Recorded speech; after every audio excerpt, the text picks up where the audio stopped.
So it's been a while since I've posted last. I know that, but I decided to get back into my shop because it's been so long since I've really been doing anything in there. But as you can see, it's just a giant mess, and I need to get everything organized. And I built this bench with these shelves in it, and I learned my lesson that building things yourself isn't always the best or even cheapest route.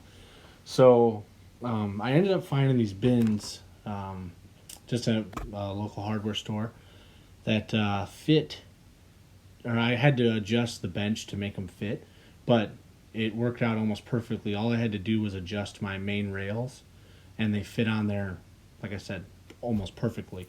I had to do, minor adjustments and stuff like that, but I got them all fitted in there, and got them looking really good. And then I moved this whole entire bench to a new location. I was trying to figure out what's the best option, and I think back here is going to be my best.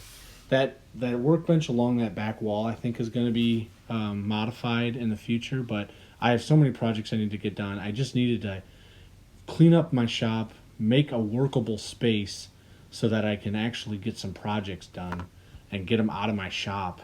um, but yeah, this is all just me organizing a bunch of crap, trying to get all the stuff that's hanging out around the shop in different areas put away and organized, and then taking apart some of these standalone bases for these tools I have.